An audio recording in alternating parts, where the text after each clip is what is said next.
Hello viewers, welcome to green kitchen. ഞാൻ ഇന്നിവിടെ തയ്യാറാക്കാൻ പോകുന്ന റെസിപ്പി ചിക്കൻ 65. വളരെ എളുപ്പത്തിൽ എങ്ങനെ ചിക്കൻ 65 ഉണ്ടാക്കാം എന്ന് നമുക്ക് നോക്കാം. ഇതിനായി ഞാൻ 1 കിലോ ചിക്കനാണ് എടുത്തിരിക്കുന്നത്. നന്നായി കഴുകി വെള്ളമൊക്കെ കളഞ്ഞ് വെച്ചിരിക്കുന്നതാണ്. വിത്ത് ബോണും ഉണ്ട്, ബോൺലെസ്സും ഉണ്ട്. ഞാൻ രണ്ടും കൂടിയാണ് എടുത്തത്. ചിലവർ ബോൺലെസ് മാത്രം ഉപയോഗിച്ച് ഉണ്ടാക്കുന്നവരുണ്ട്. ഞാൻ വിത്ത് ബോണോട് കൂടിയാണ് ഉണ്ടാക്കാൻ പോകുന്നത്. ഇതിലേക്ക് നമുക്ക് ഇഞ്ചി വെളുത്തുള്ളി പേസ്റ്റ്, ഞാനൊരു 5 വെളുത്തുള്ളി എടുത്തിട്ടുണ്ട്. പിന്നെ ഒരു ചെറിയ കഷ്ണം ഇഞ്ചി. ഇത് നന്നായിട്ട് പേസ്റ്റ് ആക്കിയിട്ടാണ് ചേർത്തിരിക്കുന്നത്. ചതച്ചിട്ടല്ല, നന്നായിട്ട് പേസ്റ്റ് ആക്കിയതിന് ശേഷമാണ് ഉപയോഗിക്കേണ്ടത്. പിന്നെ ഇതിലേക്ക് ഒരു 1.5 ചെറിയ സ്പൂൺ മഞ്ഞൾപ്പൊടി. വലിയ സ്പൂണാണെങ്കിൽ 1 സ്പൂൺ ചേർത്താൽ മതി. ഇത് ചെറുതായതുകൊണ്ട് ഞാനൊരു 1.5 സ്പൂൺ മഞ്ഞൾപ്പൊടി ചേർത്തിട്ടുണ്ട്.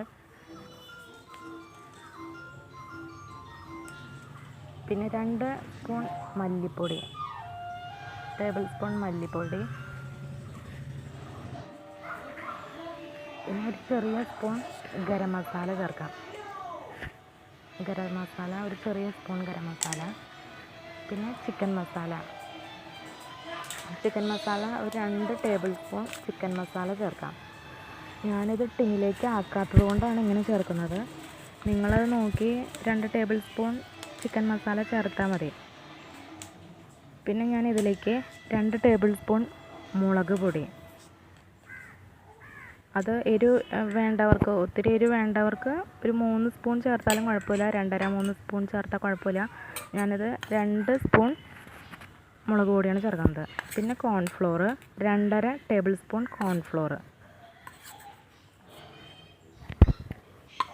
പിന്നെ ഇതിലേക്ക് ചേർക്കുന്നത് ഒരു മുട്ട ഇതിലേക്ക് തന്നെ പൊട്ടിച്ചൊഴിക്കാം. നല്ല ക്രിസ്പി ആയിട്ട് കിട്ടും, സോഫ്റ്റ് ആയിട്ടും കിട്ടും മുട്ട ചേർത്താൽ. പിന്നെ 2 ടേബിൾ സ്പൂൺ തൈര്, നല്ല കട്ട തൈര് ഉണ്ടെങ്കിൽ കട്ട തൈര് ചേർക്കാം, 2 ടേബിൾ സ്പൂൺ. പിന്നെ നമുക്ക് ആവശ്യത്തിന് ഉപ്പ് ചേർത്ത് കൊടുക്കാം. അതിനുശേഷം ഒരു തണ്ട് കറിവേപ്പില ഒരു തണ്ട്. പിന്നെ ഒരു ചെറുനാരങ്ങയുടെ ഒരു പകുതി. നല്ല നീരുള്ള നാരങ്ങയാണെങ്കിൽ ഒരു പകുതി മതി. അല്ല, നീരില്ല, ചെറുതാണെങ്കിൽ ഒരു ചെറിയ നാരങ്ങ ഫുള്ളും എടുത്തോ, കുഴപ്പമില്ല. ഇനി നമുക്ക് ഇതെല്ലാം കൈവച്ച് നന്നായിട്ടൊന്ന് മിക്സ് ചെയ്യാം. നന്നായിട്ടൊന്ന് മിക്സ് ചെയ്ത് കൊടുക്കാം. ഇത് കണ്ടില്ലേ, ഇതുപോലെ നന്നായിട്ട് മിക്സ് ചെയ്ത് നന്നായിട്ട് തേച്ച് പിടിപ്പിക്കണം. ഇനി ഇത് നമുക്കൊരു 10 മിനിറ്റ് ഫ്രിഡ്ജിലേക്ക് എടുത്ത് വയ്ക്കാം. അപ്പോൾ അത് നന്നായിട്ട് ആ കഷ്ണത്തിൽ നിന്നൊക്കെ പിടിച്ചോളും. 10 മിനിറ്റ് ആയി. ഇനി നമുക്കൊരു പാൻ അടുപ്പത്ത് വെച്ചൊന്ന് ചൂടാക്കി എടുക്കാം. കത്തിച്ച് നന്നായി അതിൻ്റെ വെള്ളമൊക്കെ ഒന്ന് പോയി ഒന്ന് ചൂടാവട്ടെ. എന്നിട്ട് നമുക്ക് എണ്ണ ഒഴിച്ച് കൊടുക്കാം.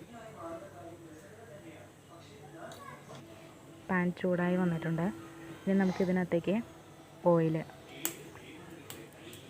ഒഴിച്ച് കൊടുക്കാം. ഇത് നന്നായിട്ട് മുക്കി വറുത്തെടുക്കണവരുണ്ട്. ഒരുമാതിരി ഒരു മീഡിയം ഓയിൽ ഒഴിച്ച് അതിനകത്ത് തിരിച്ച് മറിച്ചിട്ട് വറുത്തെടുക്കുന്നവരുണ്ട്. ഞാൻ ഒത്തിരി എണ്ണ ഒഴിക്കണില്ല, ഒത്തിരി ഓയിൽ ഒഴിക്കില്ല, ഒരുമാതിരി ഓയിൽ വെച്ച് ഒഴിക്കണുള്ളൂ. എണ്ണ നന്നായി ചൂടായി ഞാൻ ചിക്കൻ പീസൊക്കെ എടുത്തിട്ട് ഓരോന്നോരോന്ന് എടുത്തിട്ട് ഇനി ഇതിവിടെ കിടന്ന് വേവട്ടെ, നമുക്ക് വെയിറ്റ് ചെയ്യാം. ചിക്കൻ്റെ ഒരു സൈഡ് വെന്തിട്ടുണ്ട്, നമുക്കൊന്ന് മറിച്ചിട്ട് നോക്കാം.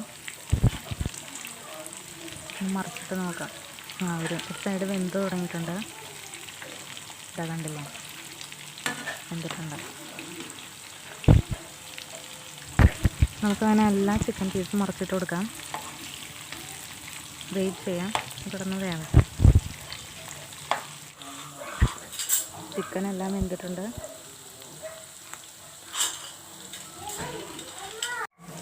നന്നായിട്ട് മൊരിഞ്ഞ് വന്നിട്ടുണ്ട്. നമുക്കിനി ഇത് കോരി ഒരു പാത്രത്തിലേക്ക് മാറ്റി വയ്ക്കാം.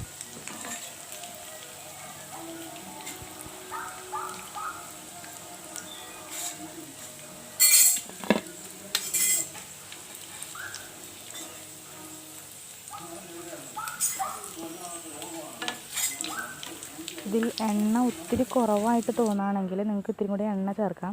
ഞാൻ ആ എണ്ണയിൽ തന്നെ ബാക്കിയുള്ള ചിക്കനും കൂടി ചേർത്ത് വറുക്കാൻ പോവാം. ഞാൻ എക്സ്ട്രാ വേറെ എണ്ണ ഒഴിച്ചിട്ടില്ല, ആ എണ്ണയിൽ തന്നെയാണ് വറുക്കണം. എണ്ണ ഇനിയും വേണ്ടവർക്ക് വീണ്ടും ഇത്തിരി കൂടി ഒഴിച്ച് വറുക്കാം. ഒരു മീഡിയം ഫ്ലെയിമിലിട്ട് വറുത്താൽ മതി. ഇത് ഞാനിവിടെ നേരത്തെ വറുത്ത് വെച്ചിരുന്ന ചിക്കനാണ്. കണ്ടില്ലേ, നല്ല ക്രിസ്പി ആയിട്ട് വന്നിട്ടുണ്ട്. നന്നായിട്ട് വെന്ത് നല്ല ക്രിസ്പി ആയിട്ടുണ്ട്, സോഫ്റ്റാണ്, നല്ല സോഫ്റ്റായിട്ടിരിക്കണം. നിങ്ങളെല്ലാവരും ഇതൊന്ന് ട്രൈ ചെയ്ത് നോക്കണം, നല്ല ടേസ്റ്റിയാണ്. ഞാൻ രണ്ടാമതിട്ട ചിക്കനും നന്നായിട്ട് മുരിഞ്ഞിട്ടുണ്ട്, നന്നായിട്ട് വെന്ത് വന്നിട്ടുണ്ട്. നമുക്ക് ഇതും കോരി മാറ്റി വയ്ക്കാം. നല്ല സ്വാദിഷ്ടമായ ഹോട്ട്, സ്പൈസി ആൻഡ് സോഫ്റ്റ് ആയിട്ടുള്ള 65 ഇവിടെ റെഡി ആയിരിക്കുകയാണ്. നിങ്ങളെല്ലാവരും വീട്ടിലിതൊന്ന് ട്രൈ ചെയ്ത് നോക്കുക, എല്ലാവർക്കും ഇഷ്ടമാകും. ഓക്കെ ഫ്രണ്ട്സ്, നിങ്ങൾക്ക് എല്ലാവർക്കും എൻ്റെ ഈ വീഡിയോ ഇഷ്ടമായി എന്ന് കരുതുന്നു. ഇഷ്ടമായിട്ടുണ്ടെങ്കിൽ ലൈക്ക് ചെയ്യുക, ഷെയർ ചെയ്യുക ആൻഡ് സബ്സ്ക്രൈബ് ചെയ്യുക.